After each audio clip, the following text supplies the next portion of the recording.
Olá!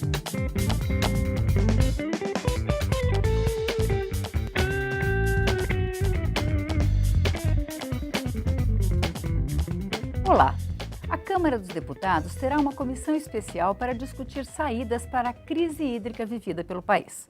Agora, ao lado da seca nos estados nordestinos, o Brasil passa por uma grave estiagem que atinge os estados do Centro-Oeste e Sudeste.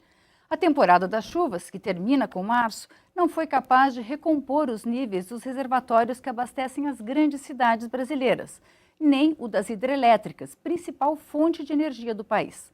O Brasil detém 12% de toda a água doce do planeta. Talvez por isso não tenha se preocupado seriamente até hoje com a gestão desse recurso. A estiagem dos últimos meses veio como um pesadelo. Como vamos resolver esse problema? Esse é o tema do Brasil em Debate, programa da Rádio e da TV Câmara, que hoje recebe os deputados Gilvaldo Vieira, do PT do Espírito Santo, autor do requerimento para a criação da Comissão Especial de Recursos Hídricos, e Samuel Moreira, do PSDB de São Paulo, ex-superintendente da Sabesp, Companhia de Águas de São Paulo. De 88 a 96 o senhor ocupou esse cargo. E eu gostaria de perguntar aos deputados, essa crise hídrica foi uma crise de chuvas, mas também mostrou muitos problemas que o país tem, e problemas estruturais. Uma delas, deputado Samuel, é a questão da perda da água potável, né? O São Paulo tem uma perda que, se não me engano, perto de 30%, que é um dos índices baixos de perda de água na rede que transporta essa água para a casa das pessoas, para as indústrias. Alguns estados chegam a 70%. Esse é um problema que deve ser enfrentado, inclusive, aqui pelo Congresso, a questão do saneamento, né, de dinheiro para resolver esse problema, não, deputado? Não é uma perda tão baixa. Na verdade, São Paulo hoje, a Sabesp perde algo em torno de 23% do que produz na rede. É o menor índice de todo o país, de todas as empresas de saneamento. Mas alguns estados têm 70%. Sem dúvida. Quer dizer, Estados que ainda em termos nacionais. Tem muita perda na própria rede, perda física da água na rede. Por que se É perde necessário essa que se haja investimento nisso. Existem países com índices bem menores. O Japão está abaixo de 2 dígitos. O Japão hoje perde em torno de 8%. Então é preciso um combate a essas perdas, é preciso investimentos nessa área. E a Sabesp tem atuado melhorando esse indicador no decorrer dos anos. Como é que se perde a água, como é que se recupera? Quer dizer, no que a gente tem que fazer para evitar essa perda? Consertar os vazamentos das redes, dar manutenção nas redes que são antigas, fazer troca de redes que são muito antigas e melhorando essa condição, fazer acompanhamentos, ter geofonamento com geofones para poder detectar esses vazamentos, fazer campanhas para que as pessoas possam avisar ao encontrar um vazamento na rua. É preciso que haja um combate permanente à diminuição das perdas. Eu quero reafirmar, a Sabesp vem fazendo isso com muita frequência e vem baixando bastante esse índice, que hoje é algo em torno de 23%, 24%, é o menor de todo o país. Agora, precisa fazer um trabalho ainda permanente no sentido de diminuir mais ainda. Deputado Gilvaldo, em que sentido a comissão pode discutir e propor melhorias nessa área de saneamento? Vânia, nós estamos diante de um dos maiores dramas da população brasileira na atualidade, que é a escassez de água disponível para o ser humano. Isso era sentido muito pela região Nordeste, já tivemos período na região Sul, e agora atinge de maneira muito intensa a região Sudeste, não só São Paulo, do estado do deputado Samuel, mas o meu estado, o Espírito Santo, também sofre muito com este momento. Eu propus a criação da comissão especial com o intuito de organizar a entrada da Câmara Federal neste debate que é tão importante. Então, a comissão vai cumprir esse papel. A intenção é ouvir especialistas para formar uma massa crítica sobre a situação posta e também identificar experiências exitosas no Brasil e no mundo. E, nesse sentido, nós devemos buscar o controle das perdas, né, da água, de abastecimento humano, que você citou. A Sabesp tem colocado bons indicadores em relação ao plano nacional, mas ainda é muito alto, né, no contexto geral. Precisamos perseguir. Existem tecnologias para isso que nós precisamos buscar.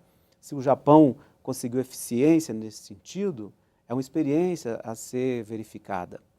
Então, o debate sobre esse tema, ouvir especialistas, trazer para cá experiências exitosas, ouvir a sociedade através das suas organizações, porque a população quer opinar sobre esse drama que está vivendo, e buscar saídas.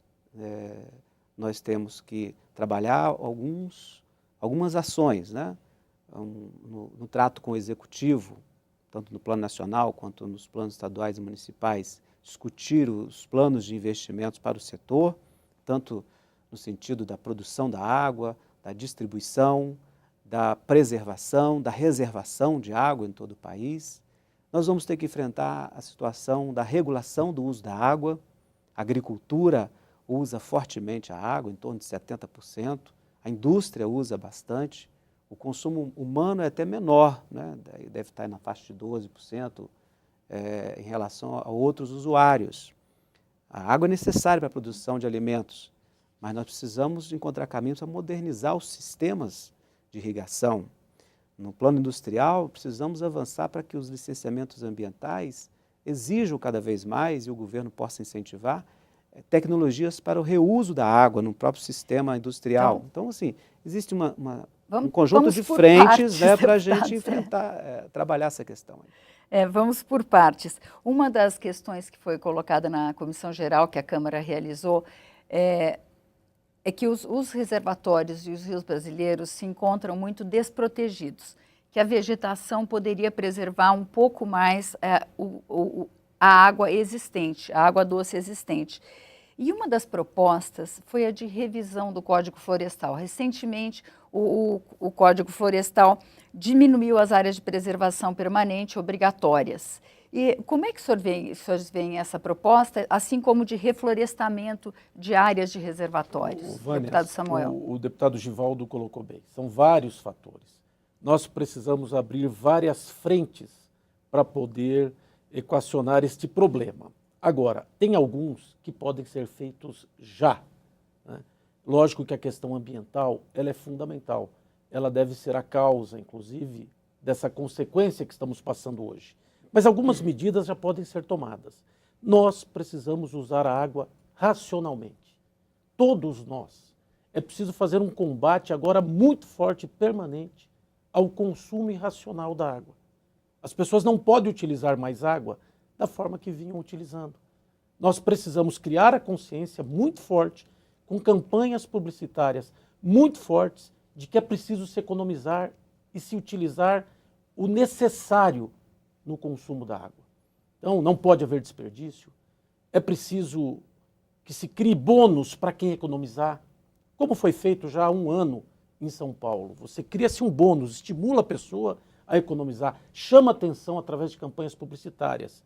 E dependendo da gravidade... Eu sou da geração que os pais diziam, eu não sou sócio da Light. Então é melhor eles aprenderem a falar, eu não sou sócio da Sabesp também. Na verdade, nós jamais imaginávamos que a nossa geração fosse discutir o problema de água com tanta intensidade como estamos discutindo agora. Que esse problema chegasse tão cedo para nós.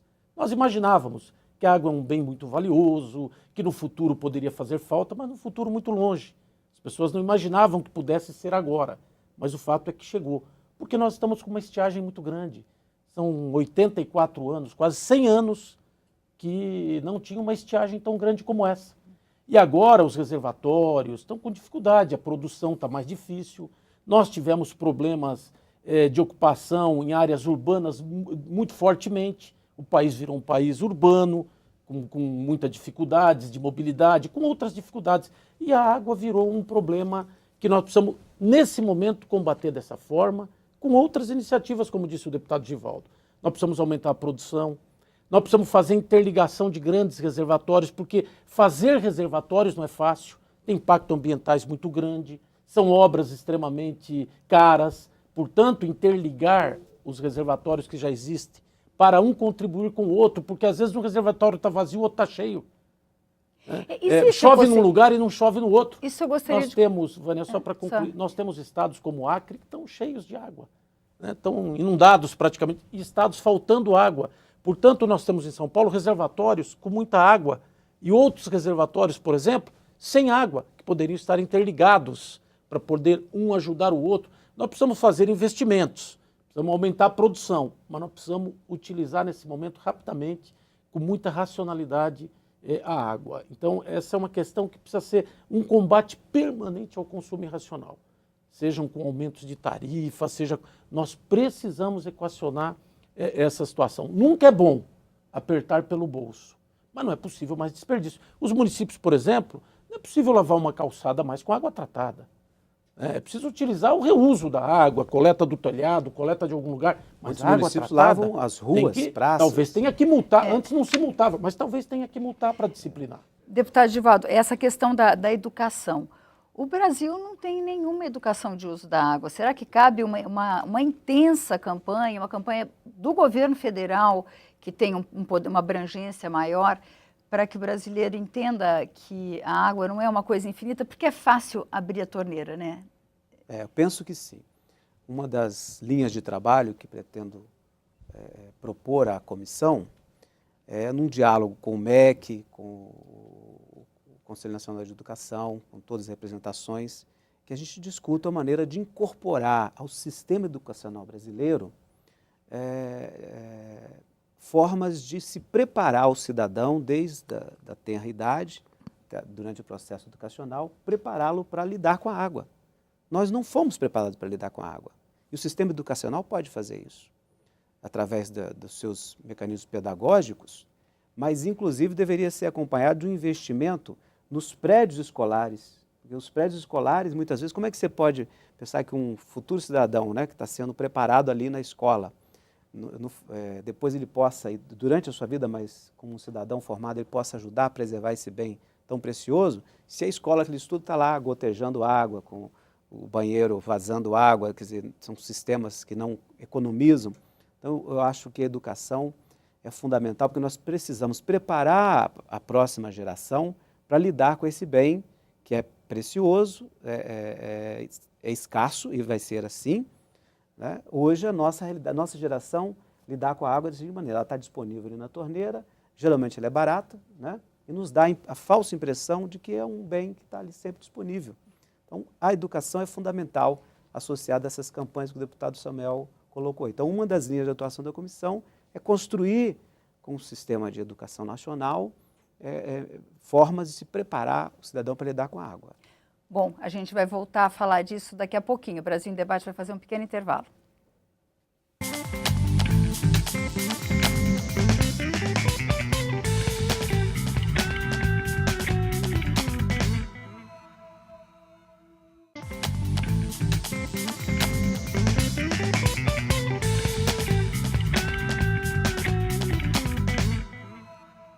Estamos de volta com o Brasil em Debate, hoje discutindo a crise hídrica com os deputados Samuel Moreira, do PSDB de São Paulo, e Givaldo Vieira, do PT do Espírito Santo.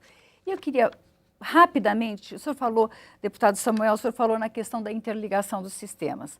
São Paulo está pensando ou começando a articular, jogar a água da represa Billings para o sistema Cantareira, para a parte que é abastecida pelo sistema Cantareira. E a represa Billings é uma represa bastante contaminada. E, independente desse caso, quer dizer, essa interligação de sistemas, existe a possibilidade, como tem alguns técnicos falado, de você contaminar todo o sistema? Quer dizer, quando essa água... Ou você trata, e quanto custaria isso, se é muito caro? As análises todas da qualidade de água é feita, não é nada... Não existe tem água que pode se tornar tranquilamente potável, como as mais diversas águas que a Sabesp coleta, trata e faz uma distribuição absolutamente responsável dentro dos padrões da Organização Mundial de Saúde. Isso é muito caro para tratar, são investimentos. Uma água contaminada? Vamos pegar... Não, tratamento adequado, necessário. O caro talvez, eu não tenho uma ideia do preço disso agora, mas o problema é a ausência do produto para as pessoas.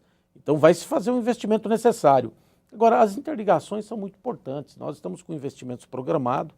O governador Geraldo Alckmin esteve aqui algumas vezes com a presidenta Dilma, no sentido de estabelecer a interligação de 800 milhões de reais, quase R$1 bilhão, que é do sistema que liga ali o sistema de Jaguari a Atibainha, né, que faz uma interligação de 2 reservatórios e que ajuda o sistema de Cantareira.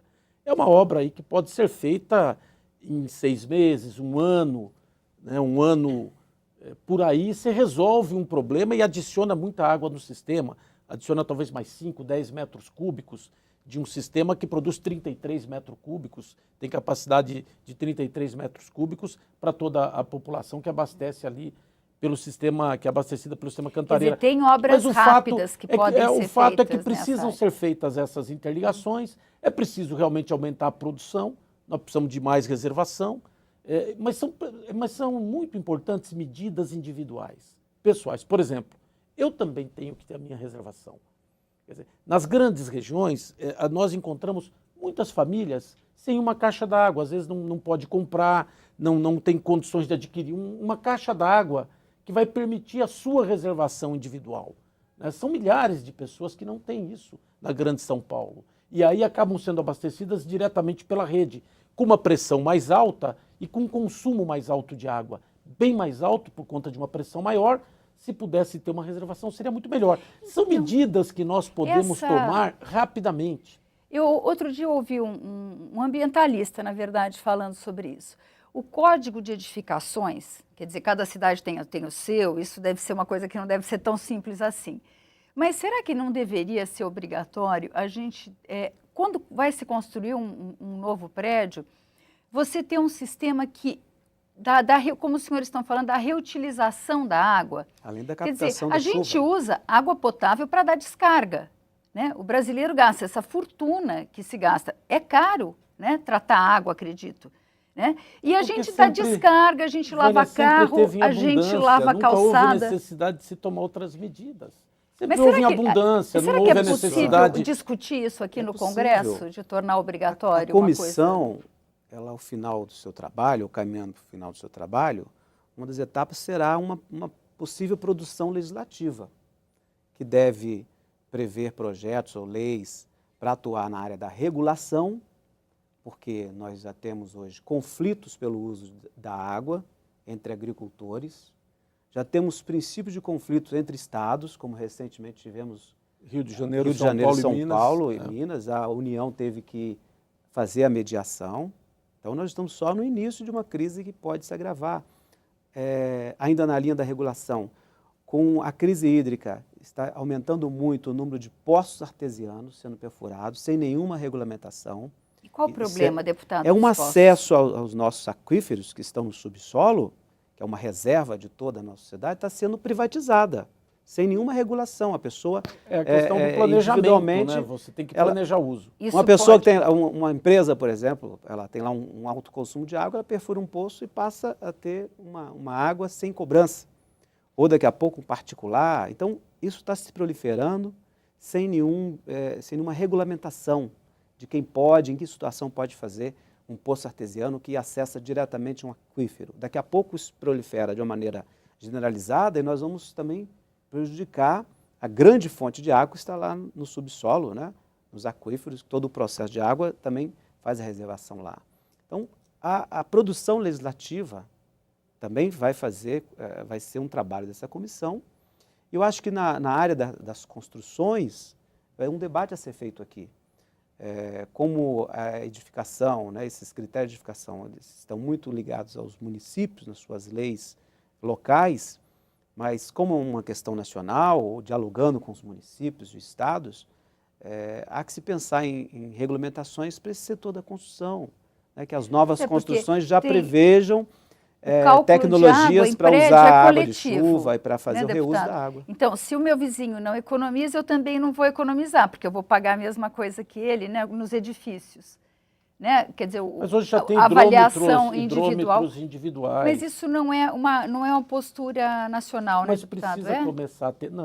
Mas precisa começar a ter. Essa questão da utilização pelo indivíduo de maneira racional é uma estratégia, uma ação muito importante a ser tomada nesse momento. Nós podemos ajudar a enfrentar esse problema, cada um de nós, com as suas medidas. Evidentemente que é preciso ter regras. Para se viver coletivamente, é preciso ter regras. Nós não podemos sair fazendo... O que o deputado Givaldo está dizendo é o seguinte, nós vamos ter que ter regulação e regras. Nós temos uma lei do saneamento que foi feita em 97, que é o Marco Regulatório de Saneamento, que já estabelece algumas regras para os municípios. O município tem que ter seu plano municipal de saneamento, ele tem que saber sua reservação, ele tem que saber a sua distribuição, ele tem que saber o seu esgoto sanitário, o seu tratamento de esgoto, seus investimentos, em que prazo, a sua tarifa transparente, a sua concessão. Ele já tem que... É que as leis do Brasil, às vezes, demoram para que as pessoas passem a aplicá-la, mas é importante que se cobre é importante que se cobre e que as pessoas se enquadrem na lei para que se possa viver coletivamente. Ela tem que cumprir a lei. Então, nós temos algumas leis já, que se forem cumpridas já é o suficiente, né? Essa questão do uso e ocupação de solo, ocupar margens de represas, não é possível, porque contamina, porque... Então, nós precisamos compreender agora, todos nós, de que nós precisamos também, veja, nós não podemos isentar as responsabilidades do governo, de ter planejamento, de ter regulação, de aumentar a produção, de fazer os investimentos. Isso o governo tem que fazer, as empresas têm que fazer, estatais, que administram o saneamento. Mas agora, nesse momento, nós precisamos também, nós, diminuirmos o consumo, utilizarmos de maneira racional. É preciso ter uma campanha para isso, porque nós temos condições de economizar muita água.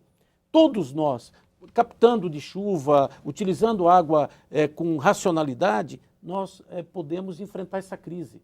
É possível ajudar a enfrentar essa crise. O deputado Givaldo falou dos grandes consumidores, né? Existe um certo escândalo, porque os grandes consumidores têm tarifa especial, mas, na verdade, também tem a ver com o papel econômico, né, da economia de produção, da indústria, né?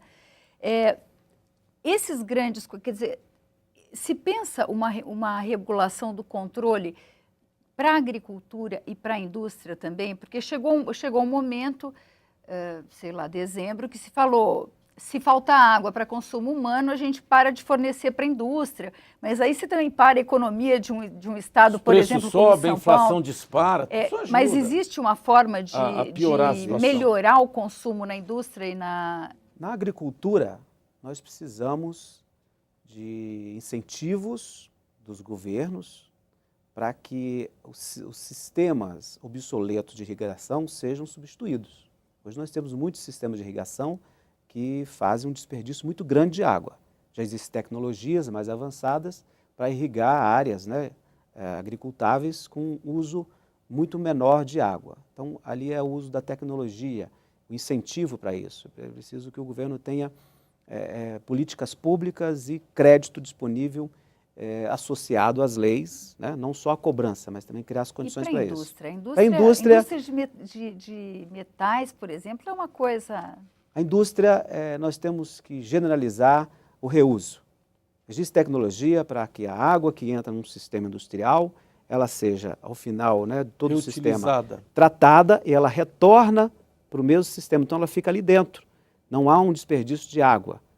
A própria indústria trata e reutiliza. É uma tecnologia já bastante conhecida, que nós precisamos aumentar o nível de exigência, tanto nas leis, mas também nos licenciamentos ambientais, que sempre a indústria vai precisar, para que elas façam a implantação de sistemas de reuso, que também são vantajosos para a indústria, porque quem implanta paga rapidamente com a economia da compra da água, menos, né? O seu investimento, e daqui a pouco está economizando e está fazendo um bem à sociedade. Então, existem caminhos, agora, sobretudo com a tecnologia. A gente vê lá o Rio Tietê, em São Paulo. Ele é muito poluído, quer dizer, não dá para usar aquela água. Tem uma forma também de obrigar o consumidor de água, seja doméstico, seja industrial, a adotar práticas que diminuam a poluição, que pelo menos você pare de jogar esgoto diretamente. Como é que a gente pode fazer, deputado? Olha, a legislação não falta no país, né? Você acha que é legítimo, ou é possível, ou é permitido, ainda que por lei, jogar, por exemplo, lixo no rio? Está cheio de lixo no rio. Você passa o Rio Tietê, você vê...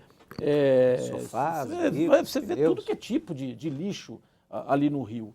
Então, as pessoas, nós precisamos fazer uma campanha muito forte, muito com caráter educativo, mas frisando muito a utilização racional da água. Nós precisamos... Esse é um tema que estava muito desapercebido. A água, como você disse no início, na abertura do programa, nós sempre tivemos em abundância no país.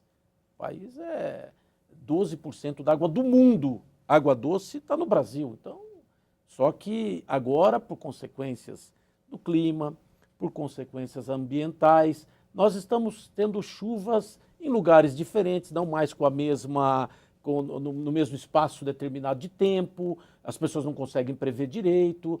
Então nós agora precisamos estar muito atentos para essa questão.